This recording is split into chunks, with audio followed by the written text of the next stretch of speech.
Good morning. My name is George Nee. I'm the president of the Rhode Island AFL-CIO, and I will be your MC today. I want to thank you all for coming here today on such a beautiful day, dedicating your time to the, a little louder here? Okay, all right, got to be a little louder. We're going to start with the Director of Operations for the Big Brother and Big Sisters, Jen McCaustin, who's going to join us or lead us in singing the national anthem. Jen? There she is. Okay. Thank you. Oh, say, can you see by the dawn's early light what so proudly we hailed at the twilight's last gleaming, whose broad stripes and bright stars through the perilous fight o'er the ramparts we watched were so gallantly streaming, and the rocket's red glare, the bombs bursting in air, gave proof through the night that our flag was still there. Oh, say, does that star-spangled banner yet wave o'er the land of the free and the home of the brave? Thank you.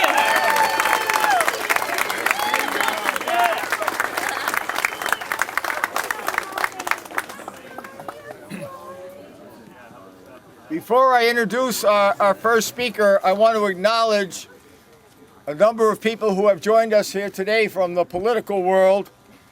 And this is in no order because I scribbled it on this thing, so don't take offense if you're out of order or some official order. Lieutenant Governor Sabina Matos. Congressman David Cicilline. Senator Sheldon Whitehouse. Our next Secretary of State, Greg Amore. Our next Treasurer, James Diosa. And let's just check for... I got him on another schedule. He's fine, he's fine. Our first speaker today is he's speaking. I tell you, you got a lot of people to make sure you're not screwing up here. Our first speaker today is no stranger to all of us. He is our present governor, Governor Dan McKee, who will be our next governor. Yes. And I think it's very fitting for him to be at an event like this today to join us in this rally for Big Brothers and Big Sisters, and it's also a political rally, and that's a surprise to see who that's going to be for, so hold your breath. Dan McKee, part of his whole career has been dealing with young people and providing opportunities. One of the first things he did in his career is set up the Boys and Girls Club in Cumberland. In fact, it was just the boys club, and he made sure that the girls were taken care of, so it became the Girls and Boys Club. So he has a real commitment and compassion to young people, the types of individuals who are served by Big Brothers and Big Sisters. He came into the office, has done a remarkable job, got the state going in the right direction, and as he has told many, many audiences, his number one priority is JOBS, because that solves a lot of problems. So with that, we welcome Governor McKee. You got that right. You got that right, George. Good morning, everyone. Good morning. What great enthusiasm here today, and that's what we need. This is Rhode Island's time. Right now, we're going to take it, and to have Secretary Marty Walsh here today is such an unbelievable honor. Not only are we leading within the state, but we're also bringing people in from Washington with our congressional delegation and our secretaries that are showing caring about our state of Rhode Island and the people who live in Rhode Island and the people who work in Rhode Island. And we know that the JOBS is our #1 priority, and we're going to make it happen.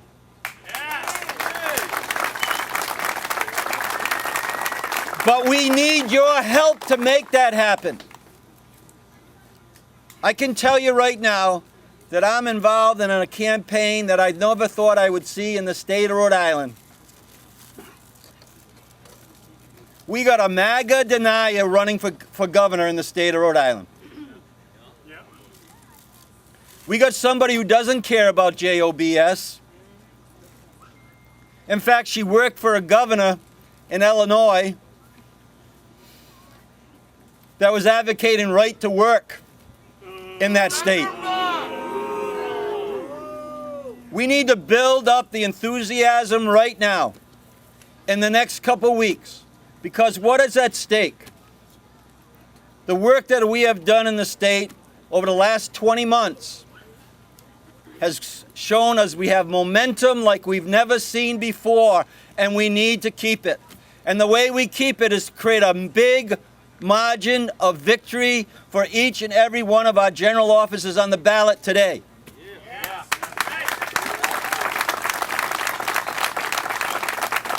And I don't have to tell you about the projects that we have in the pipeline that are going to address the issue of jobs and an economic recovery today, that Rhode Island is leading the Northeast, second in the country on an economic recovery. We have the lowest unemployment rate that we have ever seen, and yet there's still good paying jobs available, and we're going to fill those jobs. And the way that we're going to fill those jobs, with the help of the Speaker and the Senate President and the General Assembly, we're going to invest in our communities and the people who live in our communities. We're going to do that project in Pawtucket. We're not going to turn our back on Pawtucket. We're going to do that project. We're going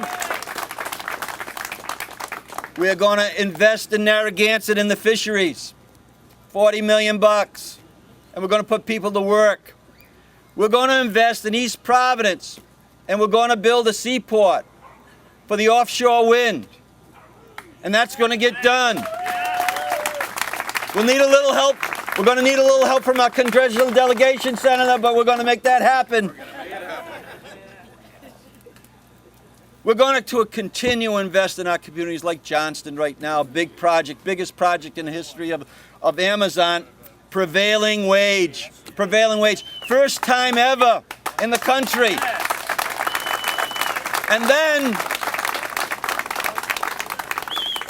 in Woonsocket, in Providence, we're going to turn the lights on the Superman building. And we're going to put people to work. And for me, we're even going to put a roof on the dunk, now the amp. So when I go see a basketball game, I'm not going to have to worry about a leaking roof. And I'm going to enjoy the game. The way that we're going to do it is we're going to provide good paying jobs. We hear about a recession that might be coming. The best defense against an economic downturn, and by the way, Rhode Island is no longer that state that's going to be first in and last out of economic downturns. It is not going to happen again. And the way we're going to do it, the best defense about an economic downturn is JOBS, and we're going to make that happen. But in order to make that happen, We need to make sure that we win on every level, not just the state level, but the national level.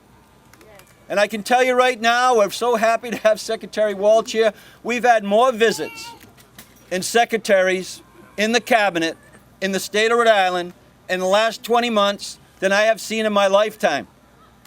We have a friend in the White House. First Lady Biden will be in Rhode Island next week. And what are we going to talk about? We're going to talk about education. Yes. We're going to talk about teacher pipelines. We are going to create more and more jobs with the investments that we're going to make, but we need to make sure we hold on to Congress. Yes. We need to make sure that's a Democratic House and a Democratic Senate. And we need to keep President Biden with the support he needs to give the people in the state of Rhode Island the help that we deserve. So we're here not only about the state general offices. We're here about holding on to all 4 seats, our 2 congressional seats, our 2 Senate seats. Long term, we need to elect Seth Magaziner in District 2.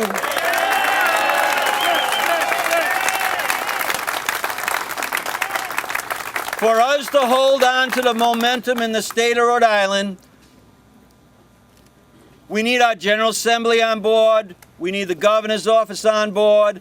We need our municipal leaders on board, where they all showed up this week to support my candidacy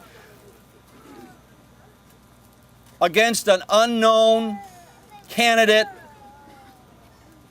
who showed up in the state of Rhode Island for the money and then paid herself more in a week than the average citizen makes in a year.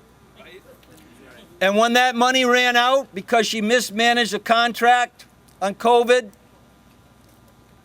she registered to vote for the first time in the state of Rhode Island, and then she declared that she was going to run for governor because she thinks that she knows better than us. Let's send her back.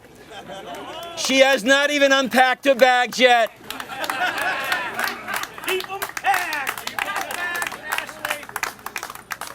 But for us to do the whole thing, to keep the momentum going in the state of Rhode Island, we need to elect our state leaders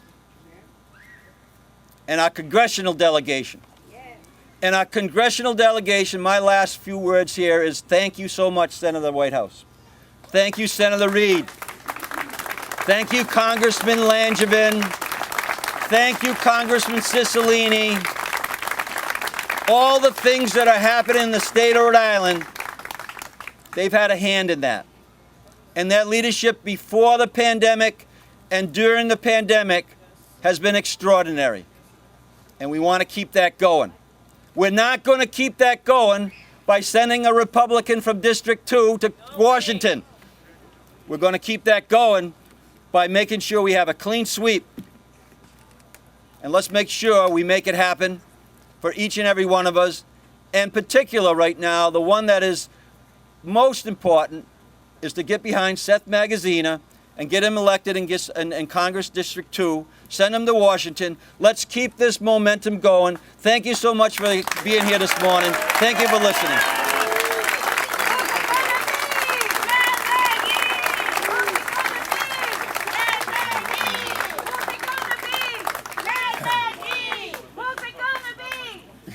Before I introduce our next speaker, I want to acknowledge that the Speaker of the House, Joe Sacacci, is with us, and the Senate President, Donnie Argerio, is in the House. There he goes. Thank you very much. This is, at this time, I'd like to call up our senior U.S. Senator, Jack Reed, who will be doing an introduction. Jack is no stranger to us, tremendous labor supporter, tremendous supporter for the state of Rhode Island, in a very prestigious position now as the governor said, we're going to keep the Senate and keep the House so we can keep Jack Reed in the positions that he can help Rhode Island the most. Senator Reed, thank you. Thanks, George. Thanks, everybody, for being here today. I want to first salute the building trades. Not only do you keep Rhode Island moving forward, but you also don't forget other people, like big brothers and sisters. And today, thank you for your kindness, your charity, your consideration. And to Kathy Alfonseca and all the big brothers and sisters, good luck, good work, and thank you for keeping it up. We're here to support every Democrat, but I particularly want to emphasize what the governor said. If we cannot elect Seth Magaziner to the 2nd District, and we allow the Republicans to take over, all of what we've achieved in the last 2 years is in jeopardy. Reducing drug costs for seniors, providing a transition to alternate energy, which will provide thousands of jobs here in Rhode Island in terms of offshore wind, in terms of many different things. We have got to do that because the McCarthy Republicans, the Jim Jordans, the Marjorie Taylor Greens, when they take over, it's not going to be good for working men and women in this country. It's not going to be good for anyone in this country. So we've got to get behind Seth and make sure that he crosses that finish line in a few weeks. Now, I have a great privilege, and that great privilege is to introduce Marty Walsh. Now, Marty is the story of America and the story of the power of organized labor to provide opportunity so that individuals can fulfill the American dream, can use their talent and their skills to build a better life for themselves, for their children, for their community, and for this nation. Marty's parents came from Ireland, and they settled in Dorchester, a working-class neighborhood. And Marty has worked all of his life. At 21, he joined the laborers union. And then he worked his way up to be head of the Boston Building Trades. He served as a state representative because one of the good things about the labor union is it's not just all about me, it's also what can I do to help my community. And Marty's done that. As mayor of Boston, he set a standard of integrity, of excellence, of commitment to working people, of making sure that the city responded to the needs of all its people. And that record he carries on today. A fighter for working men and women, he is someone that I'm so proud to call a friend, so proud to ask him to come forward and say a few words. Marty Walsh. Thank you, Senator. Let me thank you, Senator, and it's an honor to work with you and watch you and the great work that you're doing. It's great to be here today. As I was thinking, I was listening to the governor talk, and I was thinking about what do you say. First of all, we have a great organization that we're here supporting, and I want to thank them for their amazing work. And you know, the senator talked a little bit about my upbringing, and when I think back to growing up, I grew up right up 95 to 93 to Dorchester. That's where I, grew up. And I grew up in a house, a kitchen, that my father was a laborer. He came from Ireland, and he was able to join the laborers union in 1956. My Uncle Pat came to New York first, then joined the laborers union. And at our kitchen table, what was discussed when I was a little kid in the 70s was work. And back then, there wasn't a lot of work around. And back then, people would have to take a layoff so somebody else could get a job so they get their health care. Or maybe take a layoff so somebody else could get their pension hours. And a lot of the old timers, the retirees that are here today, you know what I'm talking about. It was a brotherhood and a sisterhood where you support each other. And that's the house I grew up in. And everything that I have in my life, all the different positions I've had, everything I've had, has come out of the labor movement. It's been about the labor movement. It's about what the Democratic Party stands for. And we have a president right now who's a Democrat. Well, if you look at what he's done, it's about how do we promote and how do we push ahead the middle class? How do we create an opportunity for poor people to get into the middle class? The president talks about building the economy from the bottom up and the middle out. He's not talking about trickle-down economy because that didn't work. We all heard about trickle-down economy, how everyone's going to make money, and I have nothing against anyone making money, but that doesn't always filter down. And what happens is, how do we build from the bottom up and the middle out? And that's what we've seen with this administration. That's what we've seen with this president. If you look at the policies that your congressional delegation and your Senate delegation has fought for, starting with the American Rescue Plan. When President Biden took office, 10 million people were out of work. Our schools were closed. Our businesses were closed. Businesses were going bankrupt. The American Rescue Plan was able to keep those businesses open, was able to get people back to work, investment in getting vaccines in people's arms. Follow that up with the infrastructure legislation. Think about the infrastructure legislation, what that's going to do for America. All of our roads and bridges and broadband access and all of the things that are happening. The president's agenda. Following that up with the CHIPS bill. The CHIPS bill. The CHIPS bill is going to allow us the opportunity to not talk about bringing American manufacturing back to the United States of America, but actually doing it in that bill. We see it right now in Ohio, where Intel just broke ground on a $20 billion project to build microchips that we invented in the United States of America. That wouldn't have happened. By the way, that bill passed with only Democratic votes. So there's no one on the other side that says we should bring American manufacturing back to America and building our manufacturing.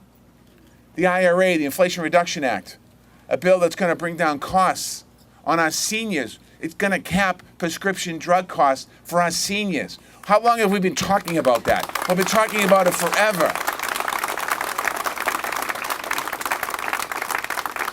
It's going to cap what a family pays for insulin to $35. Not every family in America is impacted with children and with people with diabetes. But there's a lot. There are people here today. It's going to cap that. That bill passed with only Democratic votes. The president and this administration and the Democrats in the Senate and the House took on Big Pharma. For the first time, Big Pharma didn't win. And again, there's nothing wrong with them making money, but they don't have to take abuse of the average working people every single day. That's right. That doesn't need to happen. This administration and this president has protected our veterans. This administration and this president has impacted our kids. America is moving forward. And then we hear attacks from the MAGA Republicans talking about taking Social Security away. Think about that for a minute. Social Security. We pay Social Security. You pay into Social Security. And we're going to take away Social Security? We want to turn around our health care policies in the United States of America? What type of country do we want to be? Do we want to be a country that takes away benefits from working class people and poor people and keep everything down? Or do we want to be a country that supports people to create that opportunity to get into the middle class? When I was running for mayor of Boston, I got criticized an awful lot about being a union person, a union guy, saying that I couldn't run a city, I wouldn't be the right guy, I couldn't run a budget, I couldn't balance a budget. What we did in Boston as a union guy, first of all, I wore it as a badge of honor, but all we did in Boston in 7 years was have a AAA bond rating 7 consecutive years without budget. First time that's ever happened. We created 140,000 new jobs. We added $48 billion in new development. We paved streets. We brought in bike lanes. We tackled climate change. We did all of those things that are important. That's what we did. As a union guy, that's what I did. And I'm proud that I'm a union guy, and you should be proud that you're union people in this spot today. We should hold that with a badge of honor. There is a lot at stake in November. There's a lot at stake for the future of our country. When you look back on these last 2 years of President Biden and what the Democrats have been able to accomplish in the United States Congress, when you look at those, look at the legislation alone. Look at the people that have been impacted and will be impacted for the next decade. When you talk about and think about where we want to go as a country, you heard the governor here talk about the projects that he wants to move forward with. And then with all of the revenue and the investments that are coming down, what you can do here in Rhode Island with the federal investments that are being made in our country. Think about the growth that can happen in Rhode Island. Think about the growth that can happen in Massachusetts. Think about the growth that can happen in New England. It's important. I take you back to my kitchen table as a little kid. When I was a little kid, my father used to take me to political rallies. I'd hold a sign. And I was little, I just held the sign. I loved it from the beginning. As I got older, I did the lit drops, and I did the phone banks, and I did the door knocking, and I did all that. And quite honestly, I did that right up pretty much until, even when I was there, I did some of that. It's important. There's a lot at stake in our country as we move forward here. You have an incredible delegation here in Rhode Island. Many of them are my friends. I've known them for a long time. You have an incredible opportunity. We have an incredible opportunity in this country as we move forward. It's important as we go out over the next couple of weeks to think about what's at stake. And what's at stake in our country is that opportunity to build an economy from the bottom up and the middle out. The reality of the situation is that. And usually you hear people talk about, it's the most important election of our lifetime. And this is obviously important. Every election is important because it sets the policy. But this election that's coming up now, is really about thinking about what has been happening and the great things that have been happening coming out of Washington, D.C., getting our economy back up and running. We've had a very, very, very challenging 3 years. 2.5 years ago, when I was sitting in my office in City Hall in Boston, I never imagined the week before this happened that I'd be shutting down our businesses and our schools and our colleges. Hospitals wouldn't be taking elective procedures. I wasn't thinking there'd be no one on the streets. I was hoping about a bustling economy. And back then when that happened, we didn't have a plan. There was no federal plan. There was no plan. What we had to do is make up our own plan as we move forward. We can't let that happen again. There's a plan in the United States of America right now, and that's an important plan. And many of your senators and congressmen and governors and everyone else that's behind me today, and the AFL-CIO and the unions, they understand what that plan is.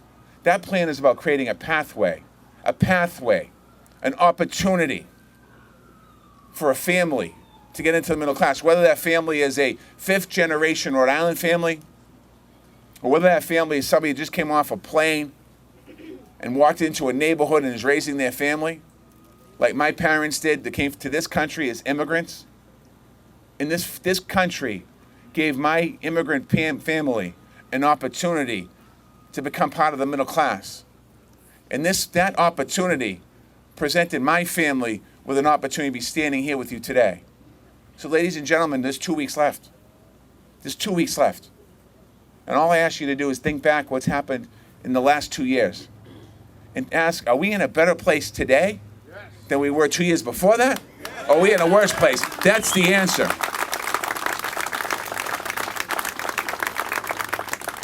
And I have the honor now to bring up the next speaker to this microphone, a gentleman who I've known for a while, a friend, somebody who has done in some ways, I guess I shouldn't call it the ultimate sacrifice.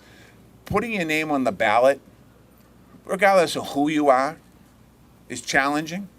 And that's sometimes somebody puts their name on the ballot and they're against what we think about, but they still take the time to put their name on the ballot because they care about the opportunities in front of them. And it's really challenging. And it's challenging because it disrupts your whole family, it disrupts your whole life, it disrupts a lot because there's all kinds of sides everywhere. And this young man decided to do that. So I want to bring to the microphone Seth Magaziner, who's coming to the microphone now. Hello, everybody. Thank you all. Thank you all. I want to start. Thank you. I want to start by thanking our fantastic federal delegation, Jack Reed, Sheldon Whitehouse, David Cicilline, and Jim Langevin, who are always fighting for Rhode Island. Thank you very much.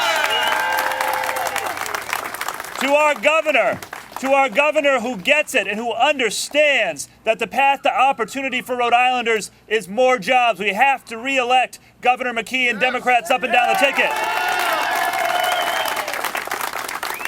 And to Secretary Walsh, who is the very embodiment of the American dream and what we all fight for as Democrats and as Americans. Thank you for your hard work. Most importantly, to the working men and women who are here today, thank you for building up our state. You build our buildings. You take care of our sick and our elderly. You teach our kids. You are the reason that Rhode Island is a great place to live, and we thank you for what you do every day.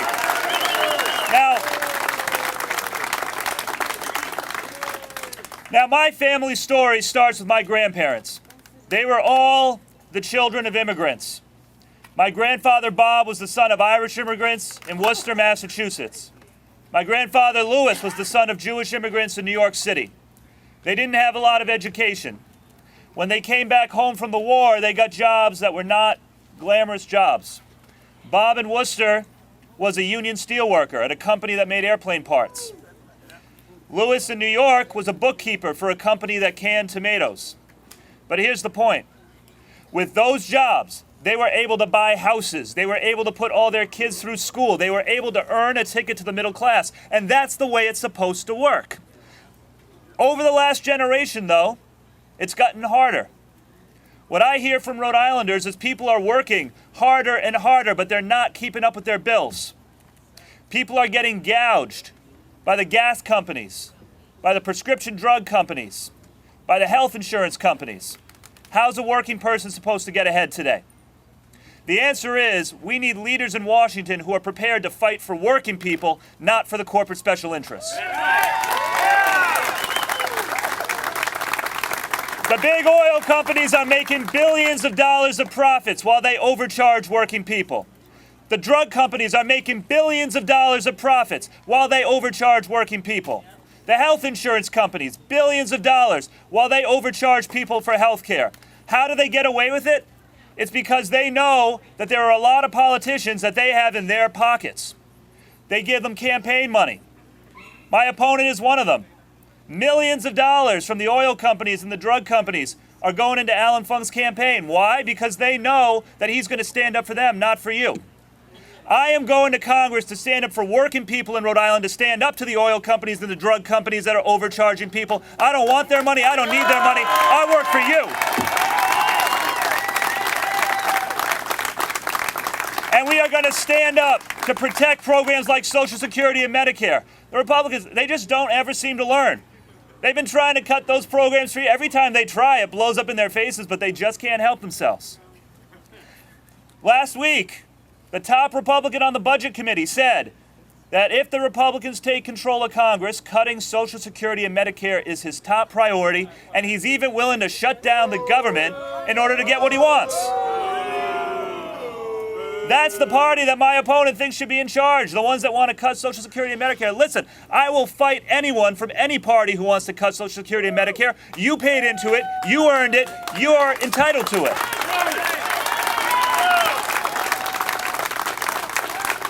And it's not just about cutting costs. We also need to make sure that working people get the wages and the benefits that they deserve. Here in Rhode Island, we raised the minimum wage 3 times in the last 10 years, from $7 to $8, then $8 to $10.10. Now we're going from $10.10 to $15. I supported every single one of those bills. Alan Fung opposed every single one of those bills. You know who he's fighting for. I'm sorry, Alan, you don't get to talk about caring about inflation and the cost of living when you oppose raising the minimum wage from $7 to $8. How's somebody supposed to be able to live on $7 an hour in this economy? They can't. So listen, there is a difference here. The people behind me, the governor, lieutenant governor, James Diosa, Greg Amore, our congressional delegation, Joe Shekarchi, they are in this for working people. We are in this for working people. And the Republicans in Washington and the oil companies and the drug companies that are funding them, we're going to teach them a lesson this election. We're going to let them know that the people of Rhode Island can see through their tricks, can see through their lies, and we are going to elect a slate of candidates that stands up for workers the way it's supposed to be. I am honored to be a part of that slate. I am going to Washington to fight for the working people of Rhode Island. Nothing is going to stop us. Working together, we are going to win in November and deliver real results. Thank you very much, everybody.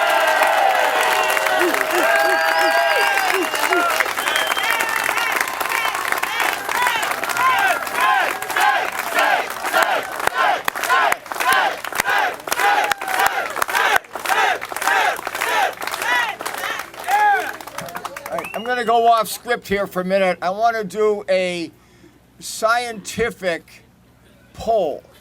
Who's going to vote for Seth Magaziner? All right, we'll send that in to the media. Plus or minus 1%. Before I introduce our next speaker, I just want to acknowledge a few other people that I see from the political world. Senator Miller, longtime friend of the labor movement. Our next senator from Warwick, Mark McKee, and our next senator from East Providence, Bobby Brito. If I missed anybody, please raise your hand. I'm doing this off the fly sometimes. Oh my goodness! Sandra and Sandra Kano.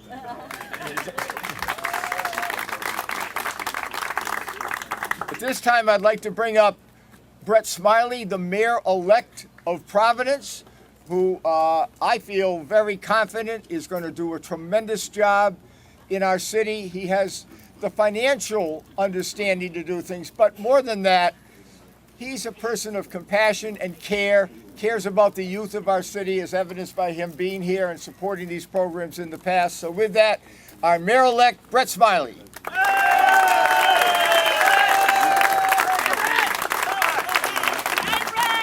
Good morning, everybody.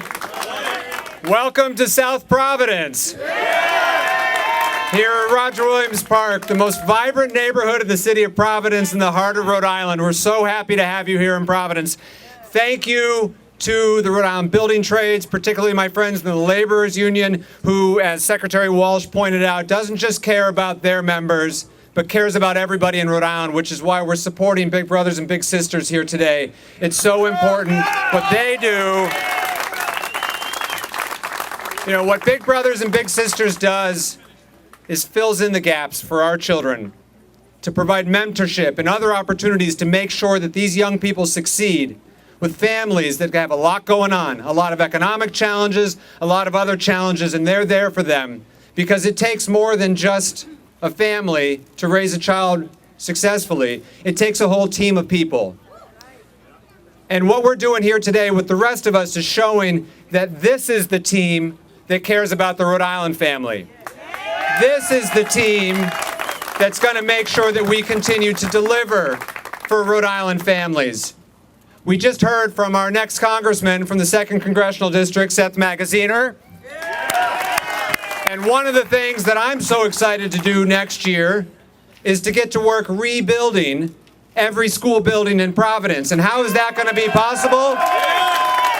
That's possible because of the work that Seth Magaziner has done as our treasurer, making sure that funding is available for schools across Rhode Island, but I intend to spend as many of those dollars in Providence as possible to make sure that families and students can send their kids to a world-class school, because that's what they deserve.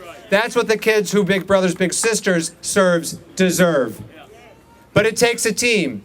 It takes a team starting with the president and his cabinet. Secretary Walsh, thank you for being here. We're, of course, incredibly proud of his colleague on the cabinet, our Governor Gina Raimondo. It takes a team at the State House, our amazing governor, who we also need to support, Governor McKee, and Lieutenant Governor Sabina Matos. The pride of Providence, our Lieutenant Governor Sabina Matos. And all of the rest of the general officers, incredible partners in Speaker Shikarchi and President Ruggiero. You, Rhode Island, we have an incredible team. The choice is very clear. The election's coming up in 17 days. Here in Rhode Island, early voting has already started. Go ahead and vote today. Don't wait until Election Day. Get out there and vote early. In Providence, you vote at 444 Westminster Street. If you live outside of Providence, find out where your voting place is, usually City Hall. But double check. Don't wait. The stakes are too high to risk it. Vote early, and then once you've gone vote, come and volunteer with us to help make sure everyone gets elected. Thank you for supporting the Big Brothers and Big Sisters. Thank you to the labor movement, who's working so hard every day in Rhode Island to make this a better, safer, healthier place to live. Welcome to Providence.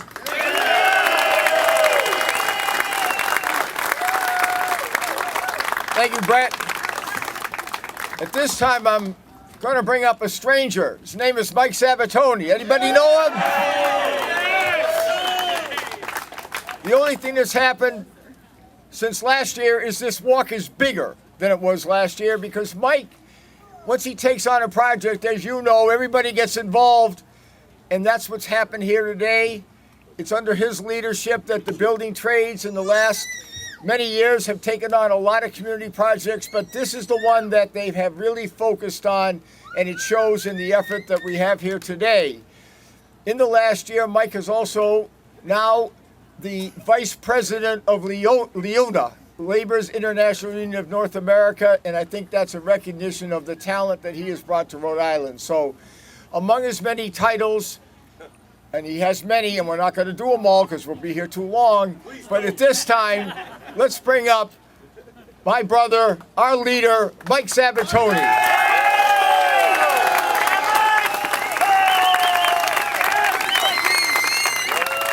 Good morning.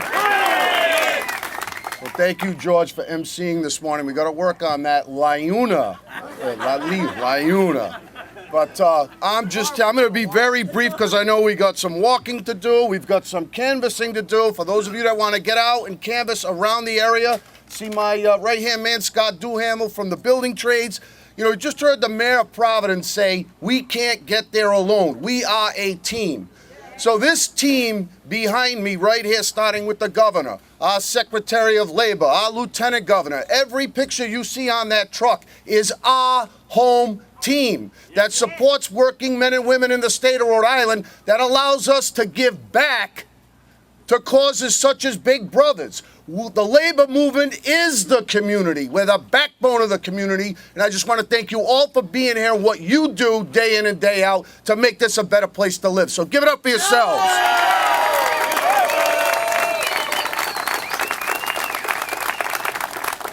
So labor has a slogan, and it is, we're all going to get there together, and we will get there together. And it doesn't happen by accident. I just want to give a shout out to all my building trade brothers and sisters, everybody that's here, my executive board. I can't do what I do without the support of what I would say, no disrespect, my friend Marty, one of the best building trade councils in the United States. So give it up for them too. So I've had the opportunity to know Marty for 20 plus years. To say he's a true laborer's laborer would be an understatement. And in his various capacities as he was going through his career, causes such as this are too numerous to mention of his involvement in what he gave back to the community in Boston and now what he gives back, evident of being here today, supporting candidates who support us so we can support causes like this. So Marty, I'd like to have you come up here, and we'd like to give you a special presentation on behalf of Big Brothers, Big Sisters. Thank you for being here. Thank you for your support.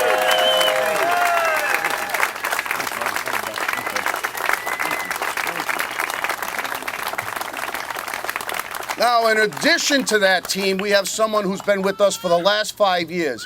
He's one of the nicest guys you want to meet in the news media. He never says no to us. He has multiple causes, but he always makes it a point to be here when we ask him to come support our walk today. So I want Mike Montecarlo to come up here as well for a special recognition for all you do, Mike.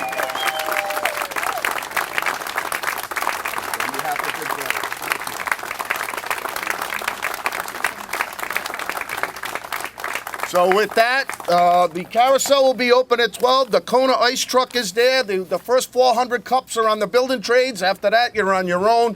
Thank you for coming out. Let's get out. Let's make sure we get this team in place so we can keep doing what we do with causes such as this. Thank you. All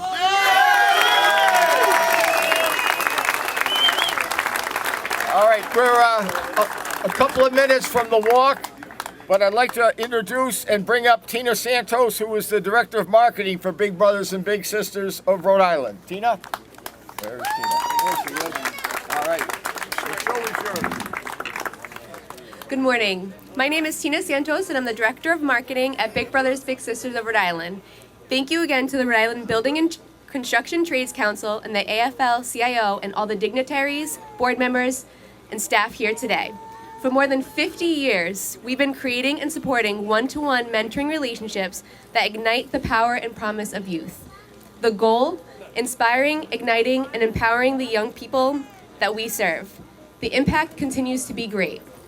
We've seen littles set and achieve goals with the encouragement of their mentors. Littles become more confident at school and in the community.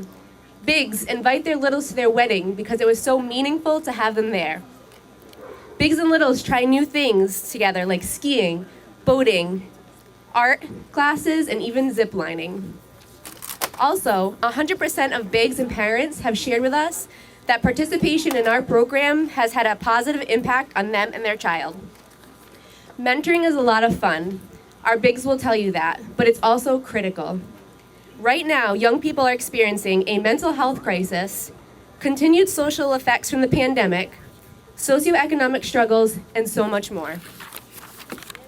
Yet statistics show that the number one factor to building youth resiliency is a child having not 5, not 10, but just one caring, consistent adult in their lives. We want to continue seeing big impacts. However, right now, we're experiencing a mentor shortage. We have nearly 60 littles waiting to be paired, more than 50 who are male mentees who would like a male mentor. We need you now more than ever. If you're interested in mentoring, you can find myself or one of our staff members over the area over there later, and we can answer any questions that you might have. But without further ado, I'd like to welcome one of our matches, Sandra and Shania, to tell you a little bit about their experience in this program. Sandra and Shania have been matched in our program for 8 years. They actively participate in many of the activities that we offer and have seen their relationship grow through the years. Let's give them a warm welcome. Thank you.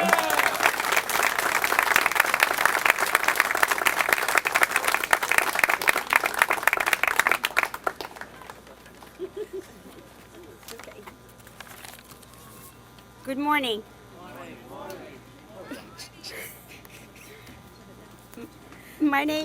Thank you. My name is Sandra, and this is my little sister, Shania. Shania was just 7 years old when we were first matched, and she is now 14 years old. Through the years, our relationship has really grown. We were both nervous, just like now, when we were first matched, but we bonded through our first and favorite activity, bowling. Though I knew it might take some time for her to become as social and conversational as I am, as the time went on, our relationship has grown and we felt the connection growing. Big Brother, Big Sister has been a huge support to us, especially right from the beginning. They checked in on a regular basis to see how things were going and made us feel, let me just go with this. It made us feel very confident and supportive in our new relationship. The agency offered activities for us to try, new things, and to help us grow our relationship and meet other bigs and little. We participate in many activities such as paint and punch, the big field day, the Halloween walk like today, and we're looking forward to going skiing in January. It really helps us get out into the community. Big Brother, Big Sister is also there to answer any question we may have, whether it's big or little. They always take the time to listen to any concerns and love to hear about our successes. We especially love sharing pictures with our Big Brother, Big Sister family of all of our fun adventures.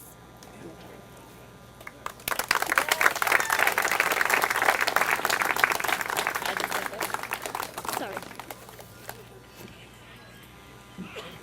Hi, my name is Shania. Through this program, I gained a friend. Sandra is someone else I can trust and talk with, and someone to do things I enjoy, like skating and art.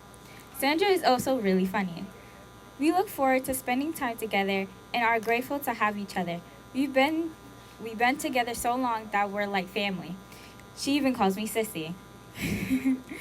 We spend time together not because we have to, but because we want to. We've seen each other's best sides and been able to talk about tough stuff too. We celebrated birthdays and many milestones. It really means a lot to me.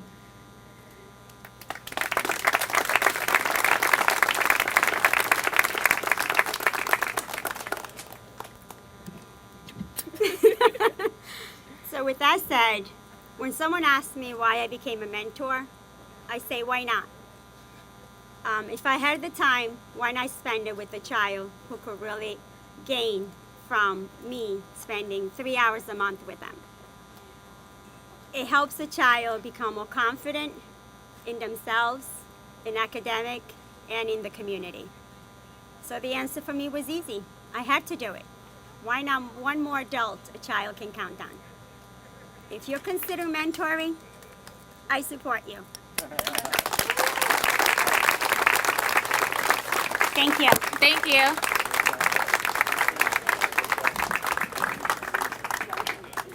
Thank you, and if you didn't know why you were here, now you do. That's why we're here. That's why we have to support this great organization.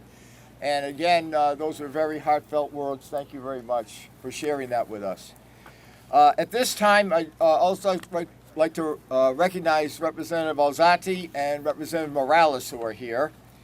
And just as a reminder, you're going to follow the green truck for the walk and stay out of the middle of the road. I had exclamations there 3 times.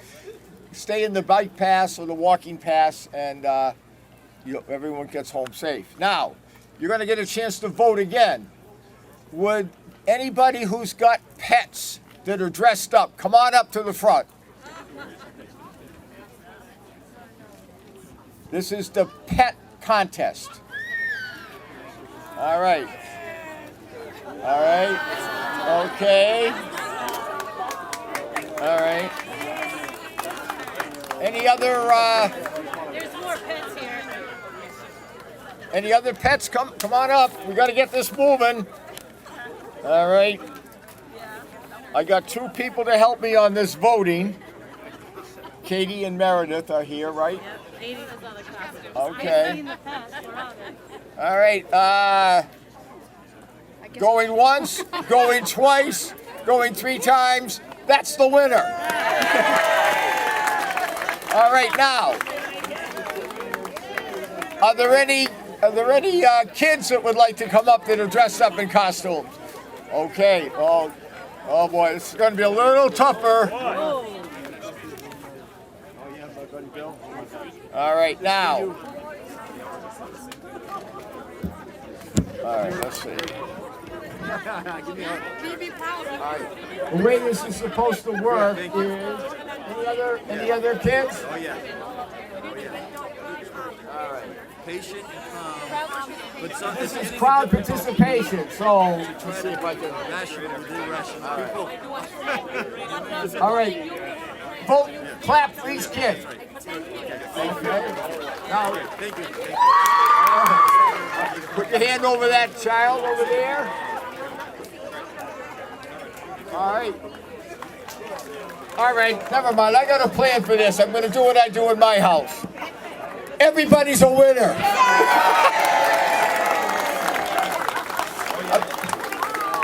All right, and everybody gets a prize.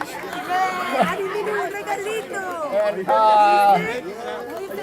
I think that's it. So, Mike, are you gonna blow a horn? I think Mike's gonna blow the horn, and you're gonna follow Mike Montocamo from Channel 12 out to begin the walk.